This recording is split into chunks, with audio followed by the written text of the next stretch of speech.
Un mensaje a la luz de la palabra, con el pastor Bernardo Ríos. A continuación.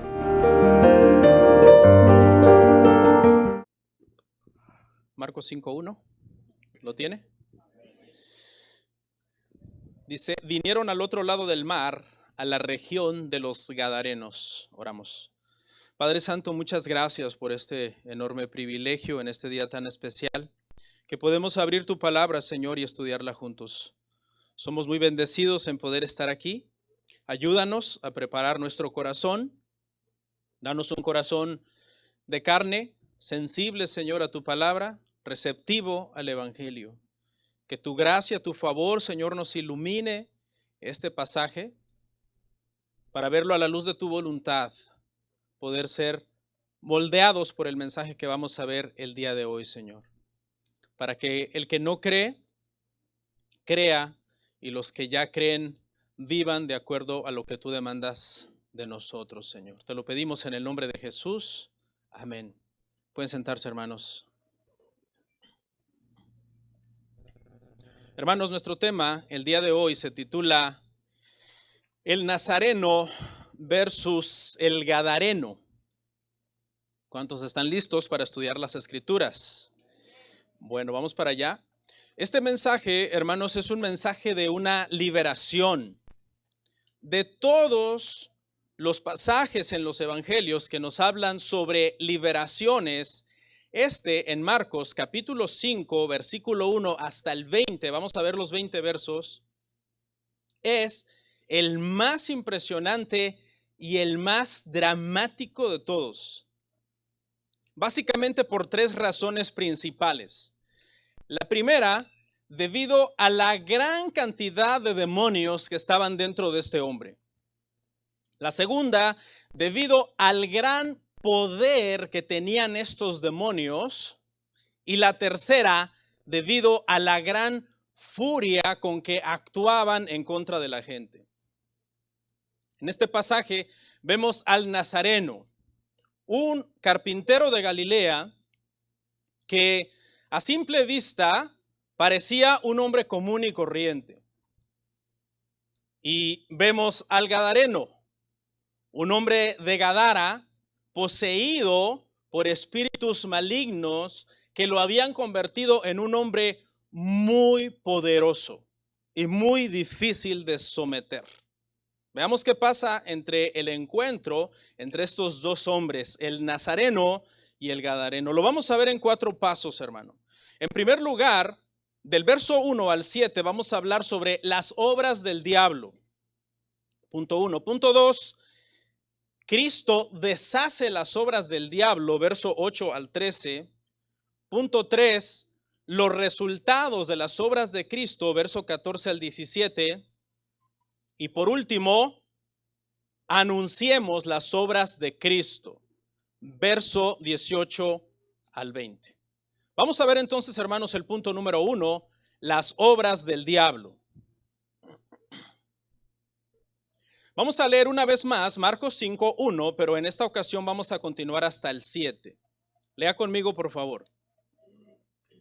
Vinieron al otro lado del mar, a la región de los Gadarenos, y cuando salió él de la barca, enseguida vino a su encuentro de los sepulcros un hombre con un espíritu inmundo, que tenía su morada en los sepulcros, y nadie podía atarle ni aun con cadenas, porque muchas veces había sido atado con grillos y cadenas, mas las cadenas habían sido hechas pedazos por él, desmenuzados los grillos, y nadie le podía dominar. Y siempre, de día y de noche, andaba dando voces en los montes y en los sepulcros, e hiriéndose con piedras. Cuando vio, pues, a Jesús de lejos, corrió y se arrodilló ante él, y clamando a gran voz, dijo: ¿Qué tienes conmigo, Jesús, Hijo del Dios Altísimo? Te conjuro por Dios que no me atormentes. Vamos a ir verso a verso. Verso 1. Dice que vinieron al otro lado del mar, a la región de los Gadarenos, y el que estuvo la semana pasada entenderá el contexto, porque la semana pasada vimos la tormenta en el mar. Y la tormenta en el mar se levantó y atormentó y amedrentó a los discípulos. Sin embargo, este verso 1 nos dice que llegaron al otro lado. Sabemos que el Señor calmó la tormenta y finalmente entonces cruzaron el mar de Galilea y llegaron al otro lado. Y el verso 1 nos especifica a qué parte de esa región llegaron. Y nos dice que llegaron a una región que se llamaba o se conocía como la región de los Gadarenos. Esta región es muy interesante. En este verso voy a comentar brevemente sobre ella y luego al final voy a comentar un poco más sobre Gadara. Porque esta es una de las 10 ciudades de Decápolis, una región grecorromana que estaba al otro lado del Jordán, que actualmente es parte del sur de Siria y de la nación de Jordania. Actualmente se encuentra allí Gadara. Más adelante haré unos comentarios muy interesantes porque esta región de Gadara, que pertenece a Decápolis, juega un papel muy importante en este sermón. Verso 2. Y cuando salió él de la barca, enseguida vino a su encuentro de los sepulcros un hombre con un espíritu inmundo. Tan pronto como llegaron a la orilla, usted sabe, después de la tormenta llegaron a la orilla, vino entonces a su encuentro este hombre y dice que vino y se postró ante el Señor. Este era un endemoniado furioso que vino a encontrarlos. Acá tenemos que hacer una aclaración muy importante para aquellos que de repente leen todos los evangelios, porque Mateo capítulo 8 versículo 28 nos dice que eran 2 endemoniados, mientras que Marcos nos dice que era 1. Y hay que hacer una matización, una explicación para que la gente no diga hay una contradicción en la Biblia. Hay varias formas de explicar este detalle. Una es que obviamente eran 2, porque Mateo así lo dice, pero Marcos se centra en el que estaba en un peor estado. Otra es que eran 2, pero Marcos se centra en el que habló más con Jesús. Otra es que eran 2, pero Marcos se centró en el que al final quería seguir a Cristo. Eso lo vamos a ver del verso 18 al 20 cuando lleguemos a nuestro punto número 4. Así que no hay contradicción mientras Mateo se centra en decirnos que eran 2, Marcos se enfoca en 1 que fue el que más llamó la atención en este sentido. Este hombre dice que tenía un espíritu inmundo. Eso quiere decir que estaba habitado por seres malvados que lo controlaban. En los evangelios, hermano, encontramos en varias posesiones demoníacas que la posesión demoníaca generaba síntomas físicos en las personas, como por ejemplo sordera, ceguera, convulsiones, mudez, etc. Eran esas enfermedades provocadas por demonios. Cuando Jesús liberaba a estas personas, el que era mudo hablaba, el que era ciego veía, el que era sordo escuchaba. Pero en todo caso, se trata de un fenómeno sobrenatural que va más allá de toda explicación científica, psicológica o médica. Es decir, para un poseso en el siglo I no había una solución médica, una terapia, ir con un psiquiatra, etcétera. Nada de eso podía ayudarlo. Por eso es que cuando vamos a la Biblia y vemos las liberaciones que Cristo hizo, tenemos que entenderlo desde un punto de vista sobrenatural, como algo milagroso. Ahora, tenga paz porque los cristianos no podemos ser habitados por demonios, podemos tener paz en ese sentido. Los cristianos somos habitados por el Espíritu Santo.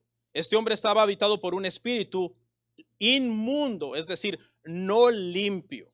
Nosotros estamos habitados por el Espíritu Santo. No podemos ser poseídos por demonios siendo cristianos porque nuestro cuerpo es templo y morada del Espíritu Santo. En el verso 2, Marcos nos hace ver un detalle y nos dice que vino corriendo de las tumbas. Era un lugar adecuado en un sentido para este hombre porque se entendía que en aquel entonces los demonios podían habitar en este tipo de lugares, lugares sucios, lugares que eran considerados ritualmente inmundos, lugares desolados, lugares solitarios. Ahora, de por sí ya puede resultar tenebroso caminar en un panteón o cerca de un panteón. No sé si usted será de esas personas que le tiene pánico a los muertos, aunque los muertos nada pueden hacer. Yo conozco ciertas gentes que le tienen pánico a los difuntos. Ahora, de por sí ya es tenebroso andar junto a un panteón, pero ahora imagínate que de ese panteón te salga corriendo un loco, un maniático agresivo. Mire lo que dice el verso 3, que tenía su morada en los sepulcros y nadie podía atarle ni aún con cadenas. ¿Ok? Para Jesús y sus discípulos que eran judíos, los sepulcros representaban algo inmundo, algo que ritualmente los podía dejar impuros, al menos en el papel para Cristo, porque Cristo nunca tuvo estas restricciones de la ley, ¿no? Sabemos que Cristo para resucitar a Lázaro tuvo que ir ¿a dónde? Al sepulcro. Sabemos que Jesús para resucitar a varios muertos, ¿qué hizo? Los tocó. Entonces, para Jesús no se guiaba en su ministerio por este tipo de restricciones levíticas en algún sentido. El verso 2 dice que salió de las tumbas. El verso 3 nos aclara que es porque allí vivía. ¿Okay? Dice que allí tenía su morada. En Lucas 8:27, Lucas, el pasaje paralelo, nos da un detalle de este hombre, y es que dice que no vestía ropa. Vea la condición de este hombre. Era una condición deplorable. Un hombre, hermano, maniático, un hombre que estaba desnudo. Estar desnudo para un hombre es humillante. La desnudez nos pone en un estado de vulnerabilidad, nos expone a los elementos, al calor, al frío, a los insectos, a las malas hierbas con las cuales puedas rozarte porque tú estás desnudo. En fin, la condición del hombre, hermanos, era triste. Imagina que fuera tu padre. O imagina que fuera tu hijo. Qué lástima te generaría ver a tu hijo poseído por demonios, viviendo en una condición de vivir en un sepulcro y de andar corriendo desnudo por los campos. En el verso 4, mire lo que dice: porque muchas veces había sido atado con grillos y cadenas, mas las cadenas habían sido hechas pedazos por él y desmenuzado los grillos, escuche, y nadie le podía dominar. Al reconocer la evidente amenaza que este hombre representaba, los residentes locales, hermano, habían tratado varias veces de controlarlo sin éxito. ¿Ok? ¿Por qué? Porque este hombre tenía una fuerza sobrenatural. No había ningún hombre en esa región que pudiera someter a este hombre. Su fuerza era sobrenatural. Si tú tratabas de agarrarlo y de dominarlo, no podías, acababa dominándote. Tenía una fuerza sobrehumana al grado que incluso las cadenas de metal y los grilletes de metal que le ponían los hacía, dice, pedazos, los desmenuzaba. La palabra quiere hacer una hipérbole en que era tan sencillo como cuando tú agarras algo y lo haces pedazos, una hoja de papel. Todo esto lo podía hacer este hombre porque los demonios dentro de él lo facultaban para tener una fuerza sobrenatural. Esto, en un sentido, hermanos, refleja el poder que el diablo tiene. El diablo es fuerte. De hecho, la Biblia lo llama como el hombre fuerte. Ahora, no se preocupe porque hay alguien que es más fuerte que el diablo, y ese es Cristo. ¿Ok? Pero tengamos cuidado de no subestimar al diablo. Hay cristianos que dicen, no, al diablo lo hago como yo quiera. No, el diablo es fuerte. La Biblia lo llama el hombre fuerte. Cristo lo ató para que entrar y saquear su casa, porque Cristo tiene más poder obviamente que el diablo. Pero no debemos ignorar el poder del diablo. Este pobre hombre estaba bajo la influencia de estos demonios y lo habían hecho pedazos prácticamente al hombre. Mire lo que dice el verso 5. Y siempre de día y de noche andaba dando voces en los montes y en los sepulcros e hiriéndose con piedras. El hombre pasaba gritando, hermanos, como un loco día y noche. Pero además de eso se hacía daño. El diablo lo había llevado a una actitud mental autodestructiva. ¿Sabe por qué? Porque el diablo odia a Dios. Pero resulta que el diablo no le puede hacer absolutamente nada a Dios. Pero ¿quién está hecho a imagen y semejanza de Dios? El hombre. Por tanto, el diablo muchas veces puede tomar actitudes destructivas en contra de un ser humano, en contra de un hombre, en contra de una mujer. El diablo anhela y desea la destrucción de esa persona. El diablo usaba a este hombre como un instrumento que aterrorizaba a los demás hombres, pero al mismo tiempo quería destruir a ese instrumento. El diablo es el peor de los amos. Dice un dicho que el diablo les paga mal a los que bien les sirven, y eso es completamente cierto. Verso 6. Cuando vio pues a Jesús de lejos, corrió y se arrodilló ante él. El endemoniado estaba acostumbrado a ver a alguien venir y salir corriendo, perseguir a esa persona, atormentar a esa persona, amedrentar a esa persona. Pero en esta ocasión ve a Jesús de lejos y en lugar de salir corriendo a asustar a Jesús y amedrentar a Jesús, viene corriendo y se postra delante del Señor. No puede hacer ningún daño al Señor. y se arrodilla, se postra. Estaba acostumbrado a romper cadenas literales que le ponían los hombres, a hacerlas pedazos. Pero en algún momento, cuando Cristo bajó de la barca y puso el primer pie en Gadara, automáticamente los demonios que estaban dentro del hombre fueron atados por el Señor. Atados. Y ahora este hombre ya no tiene ese poder físico para romper cadenas y liberarse y salir corriendo por el monte, sino que una cadena espiritual, en un sentido espiritual, que Cristo ha puesto en estos demonios que están dentro de este hombre, lo hacen ir amedrentado y temeroso delante del Señor y postrar sus rodillas delante de Cristo. Aquí se cumple el versículo que dice que toda rodilla, tarde o temprano, ¿qué? Se ha de doblar delante del Señor. O doblas tu rodilla diciéndole a Cristo, tú eres el Señor para ser salvo, o doblas tu rodilla delante del Señor pidiendo misericordia cuando sea demasiado tarde. Pero toda rodilla de los que están en los cielos, en la tierra y debajo de la tierra se tienen que doblar tarde o temprano delante de Cristo. Tú decides si es cuando el Señor te llame a la salvación o cuando seas condenado y pidas perdón, misericordia, pero sea demasiado tarde. Pregunta, ¿no que a este hombre nadie lo podía dominar? Porque Marcos nos ha dicho en un versículo anterior que nadie lo podía dominar, ni siquiera las cadenas, ni siquiera los grilletes. Sin embargo, ahora Jesús, escuche, con solo su presencia, Jesús contiene todo el poder que hay en este hombre facultado por los demonios. La presencia de Cristo es impresionante. El hombre está acostumbrado a dominar, el hombre está acostumbrado a asustar a otros. Ahora el hombre está dominado y amedrentado a los pies del Señor. Verso 7. Y clamando a gran voz dijo, ¿qué tienes conmigo, Jesús, Hijo del Dios Altísimo? Te conjuro por Dios que no me atormentes. Los demonios sabían exactamente quién era Jesús. Dicen, tú eres Jesús, tú eres el Hijo del Dios Altísimo. El título Dios Altísimo en el Antiguo Testamento siempre habla de que no hay otro Dios por sobre Dios. Por eso es Dios Altísimo, no hay otro poder sobre Dios, el Dios creador, el Dios de la Biblia.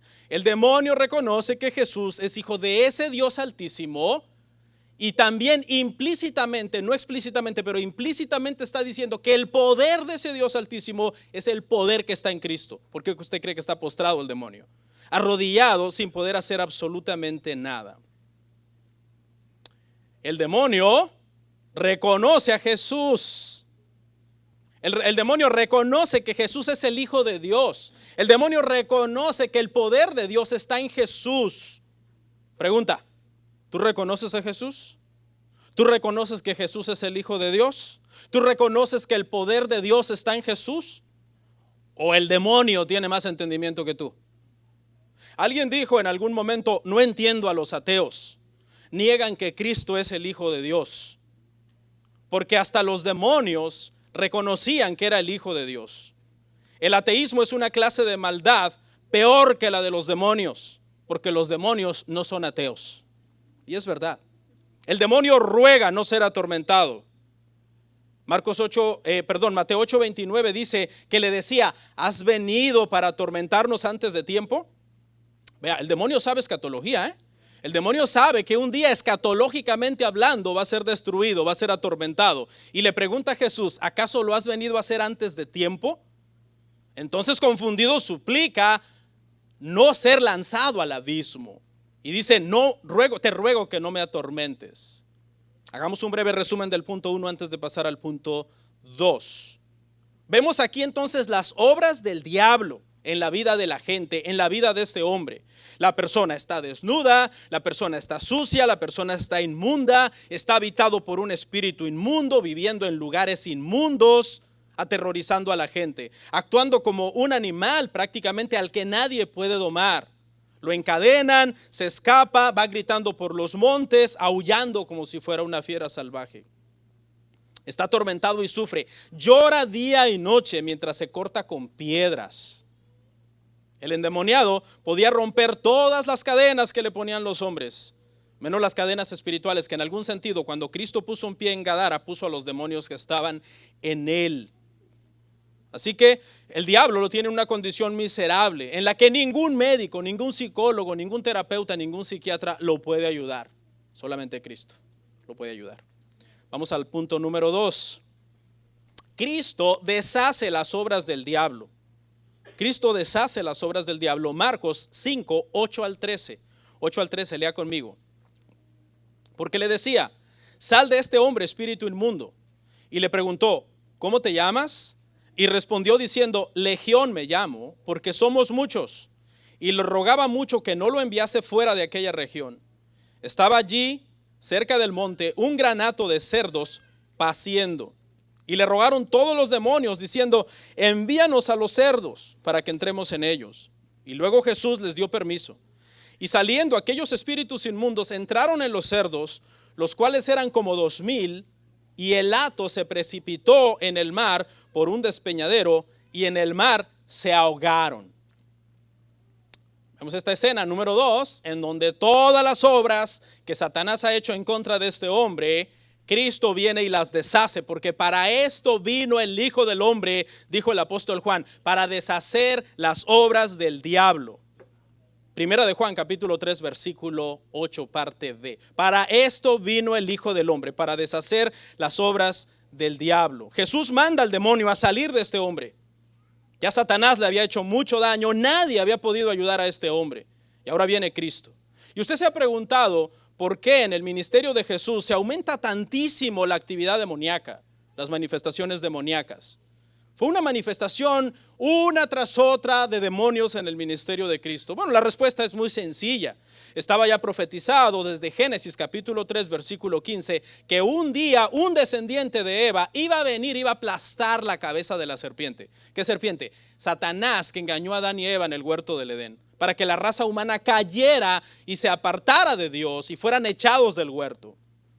Así que es claro, el ministerio de Cristo consistió puntualmente en muchas ocasiones en enfrentarse a los demonios y echarlos fuera de los hombres. Y le preguntó Jesús en el verso 9, y le preguntó, ¿cómo te llamas? Y respondió diciendo, Legión me llamo porque somos muchos. En el proceso de que Jesús está diciéndole a los demonios que salgan, el Señor hace una pregunta al demonio, le pregunta por su nombre. Y el demonio responde. El demonio dice, me llamo Legión. ¿Sabes por qué? Porque somos muchos. Desde luego, este no era el nombre del individuo, este era un título para las fuerzas demoníacas que habían poseído a este hombre. Es interesante, casi siempre que decimos que el demonio se llamaba legión, siempre pensamos en su gran número, porque una legión romana era un grupo de soldados compuesto aproximadamente por 4,000, 5,000, 6,000 soldados. Los eruditos no están de acuerdo, pero también se nos olvida otra cosa, otra característica de las legiones romanas: su gran poder y su gran maldad. Las legiones romanas no solamente era un gran número de soldados, como siempre interpretamos este verso, era un gran número de soldados malvados y muy poderosos. El ejército romano era muy poderoso en el siglo I. Y esto también nos habla entonces de la maldad de estos demonios. No son cualquier tipo de demonio, y también de su poder. Son unos demonios de alto rango, son demonios muy poderosos. Este fue el día en que un ejército de demonios se enfrentó al carpintero, al nazareno, que era un carpintero, que a simple vista tú lo veías y la gente decía, ¿no es este Jesús, el hijo de María y de José? ¿No están sus hermanos entre nosotros? A simple vista parecía un simple mortal. Pero pasajes como estos nos revelan que Cristo era más que un mero hombre. Cristo es el Hijo del Dios Altísimo. Cristo es Dios en carne en la tierra. Un gran ejército. ¿Quién puede hacer frente a una legión? En el siglo I una legión era algo temerario. ¿Quién podía hacer frente a una legión? Ahora, piense, estoy hablando de una legión literal de soldados romanos. Ahora piensa en una legión de demonios. Miles de veces más poderosos que una legión de soldados. Esos ángeles de maldad tenían muchísimo poder. No pudieron con el Señor Jesucristo. Jesús tenía la autoridad para echar fuera demonios, fuera uno o fueran miles. Fuera un demonio de bajo rango o de alto rango. Fuera un demonio quizás no tan furioso, o otro que fuera más furioso. No había ningún poder diabólico que pudiera con el Señor. Verso 10, ponga atención, verso 10. Y le rogaba mucho que no los enviase fuera de aquella región. En este verso podemos ver por qué el verso 2 dice que tenía un espíritu inmundo cuando sabemos que eran muchos, ¿no? Porque cuando tú lees el verso 2 dice que vino un hombre y se postró ante él y el hombre tenía un espíritu inmundo. Y tú puedes decir, por fin, ¿era uno o eran miles? Y es que el verso 10, por lo menos yo alcanzo a entender que es una aclaración de cómo era un demonio el que hablaba, pero habían muchos en realidad dentro del hombre. Y lo deduzco porque escuche lo que dice aquí. Y le rogaba en singular, es decir, uno hablaba en singular, mucho, escuche, que no los enviase, ¿en qué? En plural, ¿verdad? Uno ruega y ruega por todos para que no los enviase a todos fuera de aquella región. Después de revelar el nombre, el demonio hace un ruego y pide poder seguir en esa región. Verso 10, vea lo que pide el demonio en nombre de todos los demás demonios que están allí. No nos eches fuera, déjanos en esta región. No nos eches fuera de esta región, déjanos en esta región. Acuérdese, esto es Decápolis, esto no es Israel. Esto sucede en Decápolis, una ciudad grecorromana con influencia grecorromana. Posiblemente había mucho paganismo, cultos a dioses paganos, etc. Y posiblemente el demonio dice, en este ambiente yo me puedo desarrollar mejor. Es más fácil de encontrar a alguien más a quien poseer en este ambiente y por eso piden seguir en esa región. Verso 11. Estaba allí cerca del monte un gran hato de cerdos paciendo. Los judíos, usted sabe, no se dedicaban a la crianza de los cerdos. Es considerado por ellos un animal no limpio, un animal no comestible. Y esto sucede porque estamos en una región gentil, y en esta región gentil entonces hay personas que se dedican a la crianza de estos cerdos y por eso están allí. Sin embargo, lo que el endemoniado y los demonios tienen en mente, hermanos, es una ruta de escape. Por eso Marcos nos menciona a los cerdos, porque mire lo que dice el verso 12. Y le rogaron todos los demonios, diciendo, envíanos a los cerdos para que entremos en ellos. Es una petición desesperada, porque si no están en el hombre, quedan fuera como espíritus simplemente que estén deambulando por el aire, pero buscan inmediatamente entonces, si vamos a ser echados fuera de este cuerpo, por lo menos que tengamos otro cuerpo en que habitar. Fue como una alternativa rápida. Ok, ¿qué podemos hacer? Nos van a echar fuera. Allá hay unos cerdos, échanos en los cerdos. Si ya no podían hacer daño al hombre y por medio del hombre hacer daño a la gente, por lo menos querían un cuerpo temporal, posiblemente, mientras veían un hombre que se acercara a esos cerdos, un hombre pagano, y luego pudieran entrar a ese hombre. Es importante señalar, hermanos, que si Jesús lo hubiera querido, habría en ese instante mandado a los demonios al abismo, ¿verdad? ¿Por qué les dio permiso de ir a los cerdos? ¿Sí?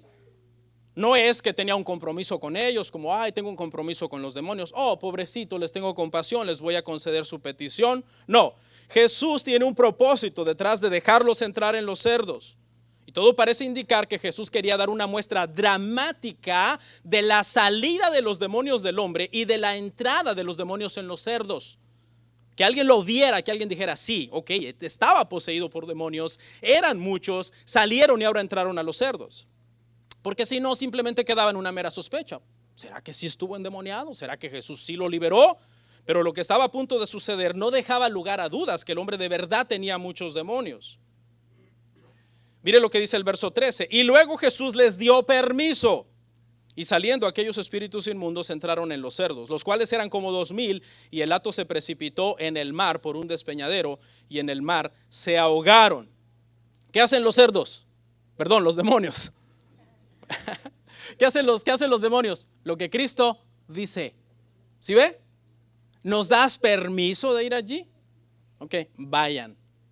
Están sujetos, y estamos hablando de demonios poderosos que están esperando que Jesús lo ordene, que Jesús lo permita, que Jesús mande, que Jesús diga que se tiene que hacer. Al tener el permiso de Jesús, inmediatamente los demonios hacen este cambio de cuerpo, salen del hombre y entran en los cerdos. Y Marcos nos dice que eran 2,000, y no es casualidad que nos diga que eran 2,000, porque lo que quiere ilustrar también es que había muchos demonios dentro del hombre, y que por eso salieron tantos demonios del hombre que pudieron habitar en 2,000 cerdos.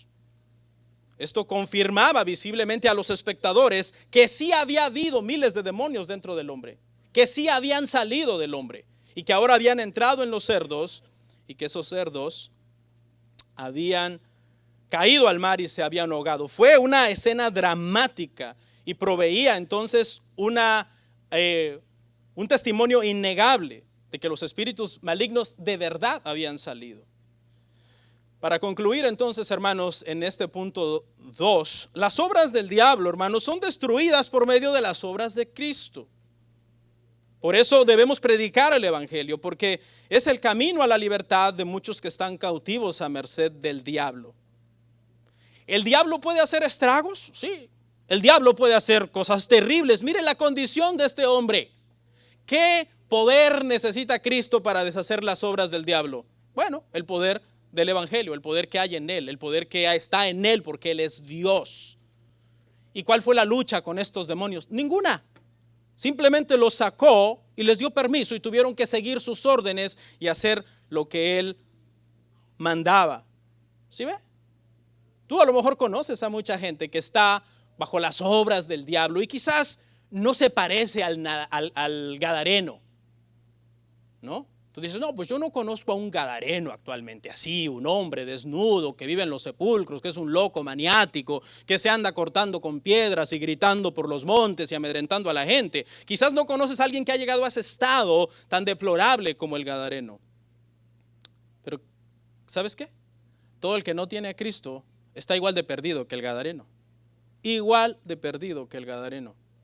Y ahora, quizás no hace las obras de maldad que el gadareno hace, pero hace otras cosas que se disfrazan como que ya fueran aceptadas por la sociedad y son iguales o peores que las del gadareno.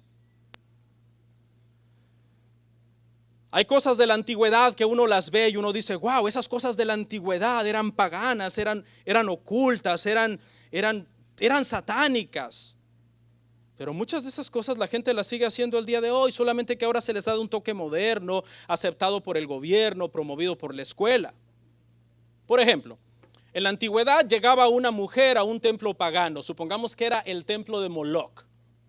Moloch exigía que las personas quemaran a sus hijos, a su primogénito, a cambio de un favor. Entonces imagínense en la antigüedad a una mujer que el sacerdote del templo pagano le dice, no ha llovido, necesitamos que llueva. Moloch está exigiendo que quemes a tu hijo en el altar para que llueva y tengamos un mejor futuro. Entonces la mujer dice, bueno, esta es nuestra religión, por un futuro, por una comodidad, por algo que nos conviene a todos, que me va a traer comodidad a mí. Ahí está mi hijo, lo ofrecemos en el altar de fuego y que sea quemado. Bueno, el día de hoy, solamente que con otros nombres y con otros métodos, muchas mujeres siguen haciendo exactamente lo mismo.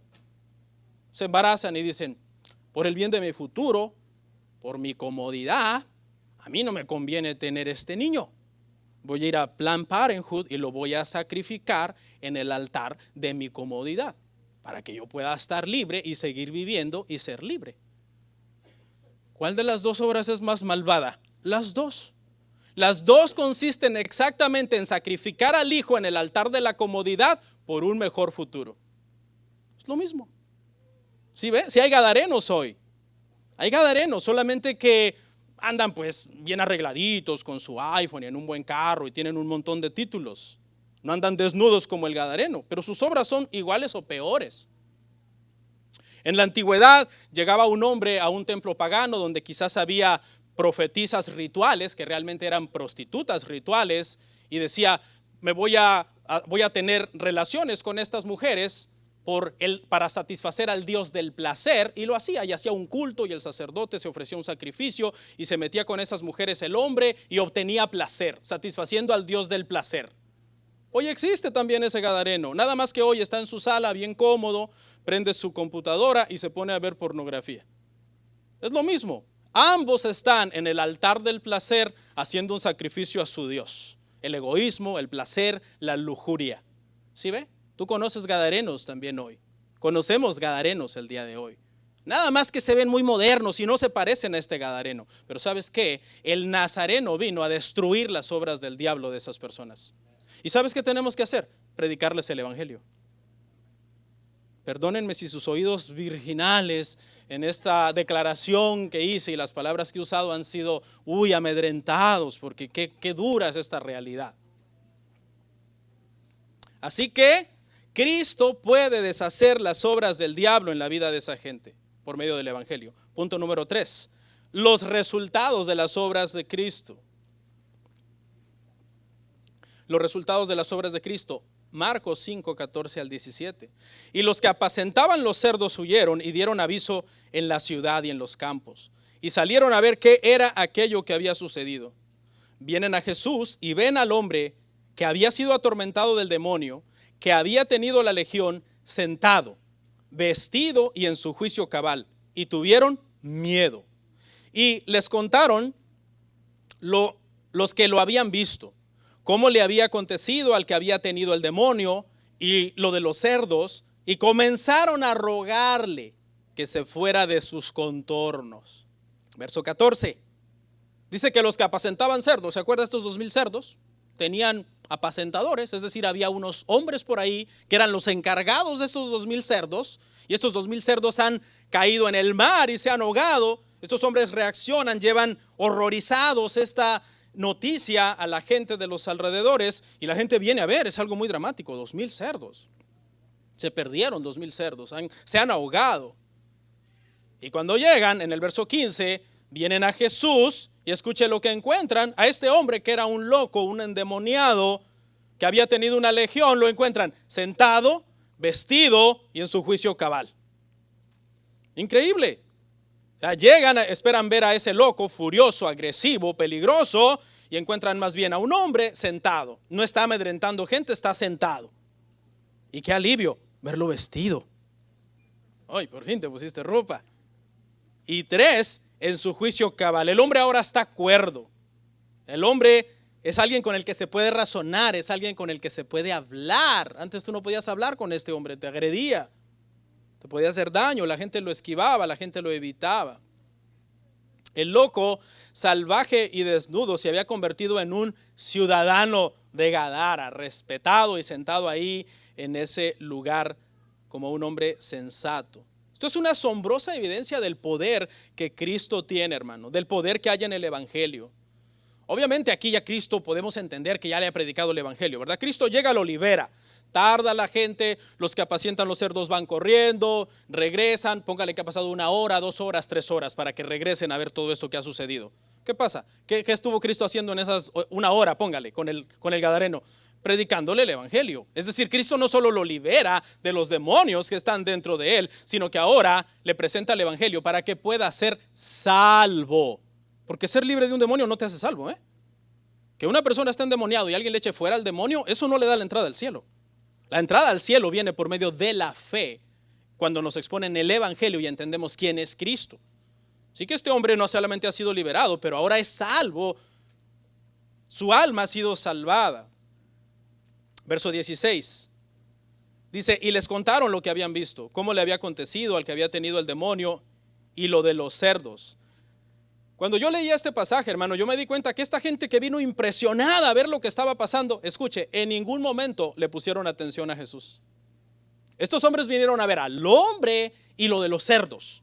Ese fue el enfoque de ellos.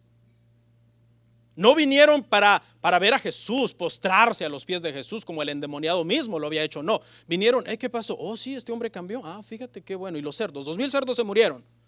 ¿Sí? En ningún momento su enfoque estuvo en el Señor. Este hombre había recuperado la salud y eso era bueno, pero lo malo era que 2000 cerdos habían muerto. Y hay que aclarar, ¿verdad? Porque, pregunta, ¿quiénes mataron a los cerdos? ¿Jesús o los demonios? Los demonios, no fue Jesús. Número 1. Número 2, porque el enfoque del Señor siempre estaba en rescatar al hombre, no a los cerdos. Ningún animal vale lo que un alma humana vale. Y tercera, pues de por sí esos cerdos alguien se los iba a almorzar, ¿no? O sea, de por sí tarde o temprano se iban a morir. Verso 17, y comenzaron a rogarle que se fuera de sus contornos. Anteriormente su miedo cada vez que pasaban por esa región era al endemoniado. ¿Ok? Ahora tienen un miedo a Cristo. Pero no es un temor reverente, ¿eh? ¿Se acuerda que los discípulos la semana pasada tuvieron un temor reverente por Cristo? No, este es un temor supersticioso. Este es un temor negativo. Tal vez dijeron, si Cristo sigue acá, vamos a seguir perdiendo propiedades. No es un temor reverente como el de los apóstoles, ¿no? Es un temor supersticioso y negativo. En conclusión, hermanos, del punto 3, Los resultados de las obras de Cristo en este pasaje son dos. Son dos. Número uno, un poder sobrenatural para transformar. Las obras de Cristo son transformadoras, hermano. Ven al hombre sentado, vestido, en su juicio cabal, la gente no lo puede creer. ¿Será este el mismo hombre? Wow, es que se ve muy diferente. Es increíble la transformación que Cristo ha efectuado en este hombre. Eso lo puede hacer en la vida de cualquier persona. Si tú no eres cristiano y tú vienes a Cristo, el Señor te echa afuera todos esos demonios que tienes. Pastor, pero es que yo no tengo ningún demonio. ¿Quién sabe? Alguien dijo que el que no decide por Cristo, automáticamente ha decidido por el diablo. Solamente hay dos señores en este mundo, el diablo o Cristo. Quizás no te pareces al gadareno físicamente, pero tienes tus cositas por ahí ocultas y escondidas. En conclusión, hermanos, de este punto vemos entonces dos resultados. El primero, el poder transformador. Y el segundo, ¿qué cree? El rechazo. El hombre creyó, fue transformado. El pueblo, la multitud, no creyó. ¿Y sabe a quién rechazaron? A Cristo. Dijeron no. No te queremos aquí. No te queremos en la región. Eso fue lo que le dijeron en el versículo 17. Mire, y comenzaron a rogarle que se fuera de sus contornos. Alguien habría dicho, wow, el poder de Cristo es grande, salvó a un hombre, plantemos una iglesia aquí en Decápolis. No, no queremos aquí, no te queremos aquí en la región. Vete. Es curioso porque los demonios le suplicaron a Cristo seguir en la región. ¿Sí? O sea, se quedaron en la región de alguna manera. Ya no tenían cuerpo ahora, ni del hombre ni de los cerdos, andaban por ahí vagando en los aires. Y en lugar de que le pidan a Cristo que se quede para que de una vez esa legión también se vaya hasta de los aires, le dicen a Cristo, no te queremos aquí en la región, nos quedamos con los demonios que se quedan en la región, ellos son bienvenidos, tú no. ¿Lo alcanza a ver? Y por último, punto 4, anunciemos las obras de Cristo. Verso 18 al 20. Última parte. 4, anunciemos las obras de Cristo. Marcos 5, 18 al 20. Al entrar él en la barca, el que había estado endemoniado le rogaba que le dejase estar con él. Mas Jesús no se lo permitió, sino que le dijo, vete a tu casa, a los tuyos, y cuéntales cuán grandes cosas el Señor ha hecho contigo, y cómo ha tenido misericordia de ti. Y se fue y comenzó a publicar en Decápolis cuán grandes cosas había hecho Jesús con él, y todos se maravillaban. Este hombre, hermano, no se quiere separar de Cristo. Como a Cristo le han dicho que no esté allí, que se vaya, que no es bienvenido, que prefieren a los demonios, bye. Cristo se va rumbo a su barca con sus discípulos, dice regresémonos porque aquí no nos recibieron. El Señor está en la barca preparándose para zarpar y el hombre viene y le empieza a rogar al Señor y le dice, por favor, yo quiero estar contigo, déjame estar contigo. Los incrédulos le han dicho, nosotros no queremos estar contigo, ¿verdad? Los de la multitud, no queremos estar contigo. El creyente dice, yo quiero estar contigo. ¿Tú eres creyente o incrédulo? No me contestes. Los creyentes quieren estar con el Señor. A mí siempre me gusta mucho el amor del recién convertido. Nunca debería de haber un cambio en el amor que tenemos a Cristo, ya sea que somos recién convertidos o tengamos 30 años en el Evangelio, pero es innegable que son diferentes los recién convertidos. Yo lo he visto con mis ojos. El recién convertido tiene un amor muy especial por el Señor, ¿no? Y este hombre en ese amor de recién convertido dice, yo no me quiero separar de Cristo. Verso 19, mas Jesús no se lo permitió, sino que le dijo, vete a tu casa y a los tuyos y cuéntales cuán grandes cosas el Señor ha hecho contigo. Cómo ha tenido misericordia de ti. El Señor lo envió a evangelizar. El hombre se convierte, el hombre es transformado, el hombre ahora conoce el evangelio y el Señor lo designa. Ok, aquí en tu región, aquí en tu área, aquí con los tuyos, ve y cuéntales lo que el Señor ha hecho contigo. Predícales el evangelio a ellos. Era un testimonio muy poderoso, seamos honestos, ¿no? Tú vas por una calle de Decápolis y de repente te encuentras al gadareno y en lugar de que te atormente te evangeliza. O sea, era poderoso, era algo impactante. De hecho, si seguimos leyendo Marcos, cuando lleguemos a los capítulos más adelante, yo pienso que fue por la obra de este hombre que después, cuando más adelante en Marcos capítulo 7 me parece, Jesús vuelve a Decápolis, hay un montón de gente esperando a Jesús en Decápolis para escuchar el evangelio. Porque este hombre fue a predicar a esta región de Decápolis. Él era una prueba viviente del poder del evangelio. Mira, este es Cristo. Este es el evangelio. Cree en el Señor Jesucristo y serás salvo tú y tu casa. ¿Y cómo lo sabes? Mírame. ¿Te acuerdas quién era yo? Sí, sí me acuerdo. El Señor me cambió. El Señor me salvó. ¿Sí lo ve? Siempre lo he dicho, ¿no? El testimonio personal de nosotros no salva, porque lo que salva es el testimonio de la vida de Cristo, el evangelio. ¿Ok? Es lo que salva. Pero nuestro testimonio puede ayudar como una forma de preevangelizar a alguien que a lo mejor tiene resistencia al evangelio. Y tú le dices, mira, el Señor, eso es lo que he hecho en mi vida. Y no es que eso lo va a salvar, pero de ahí luego que le presentas a Cristo, le dices, cree en el Señor Jesucristo, arrepiente de tus pecados, cree en Él y serás salvo, tú y tu casa. Y verso 20 y final. Y se fue y comenzó a publicar en Decápolis cuán grandes cosas había hecho Jesús con él. Y todos, escuche, todos se maravillaban en Decápolis.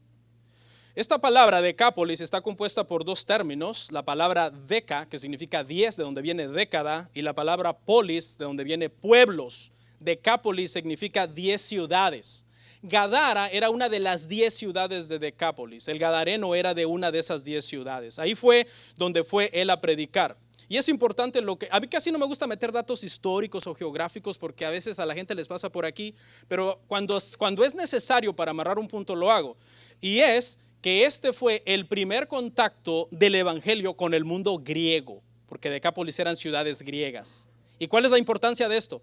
Pues resulta que el Nuevo Testamento se escribió en griego. Esta fue la primera vez que de alguna manera el cristianismo comenzó a llegar, salió fuera del judaísmo y llegó a la región de Decápolis. ¿Y sabe quién tuvo la primicia? El gadareno. Tuvo la primicia de ser uno de los primeros de llevar, hermanos, el evangelio a Decápolis, una región griega, de donde después ese pensamiento helénico que estaba imperando en aquel entonces sería usado para escribir el Nuevo Testamento y que el Nuevo Testamento pudiera ser leído en todo el mundo con esta influencia griega. Por eso es que el Nuevo Testamento fue escrito en griego, no sé si lo había preguntado. El Nuevo Testamento fue escrito en hebreo y los judíos eran la única nación que de alguna manera lo podía leer. Pero cuando el Nuevo Testamento se escribe en griego y casi todo mundo en la región civilizada de aquel entonces hablaba griego, por la helenización de Alejandro Magno, cualquiera podía leer el Nuevo Testamento. Si ve la importancia de esto, cómo trasciende esto más allá. Además, el pasaje que le decía era Marcos 7:31 y 8:9, donde cuando después vuelve Cristo, las multitudes se reúnen a escuchar a Cristo predicar.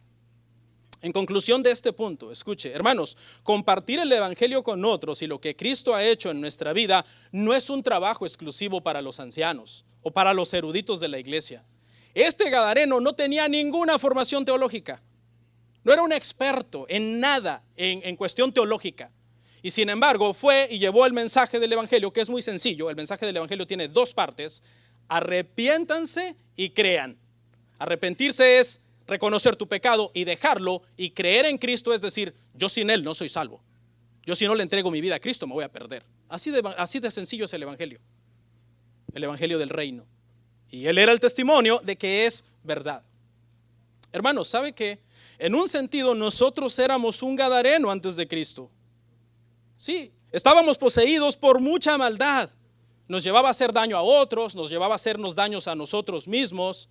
Pero un día Cristo nos liberó, y eso lo hizo para que nosotros llevemos este mensaje a otros. Así que recuerda, en un sentido tú eres el gadareno si no eres cristiano, que fue vencido por el nazareno. Cristo te puede liberar. Y mi conclusión es esta, ponga atención.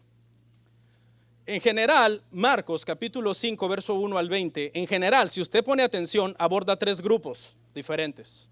Primero, aborda a los demonios, del verso 1 al 13. Luego, aborda a la multitud, del verso 14 al 17. Y luego aborda al discípulo, del verso 18 al 20. estos tres grupos le rogaron a Cristo por algo diferente. Escuche, los demonios le rogaron que no los atormentara. La multitud le rogaron que los dejara en paz y se fuera de su región. Y el discípulo le rogó estar con él. Espero que de estos tres grupos estemos en el del discípulo que le ruega a Cristo estar siempre con él.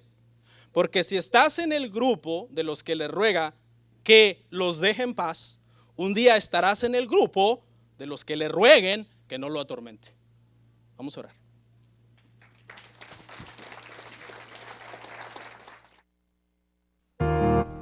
Comparte, suscríbete, dale like. Gracias por tu sintonía.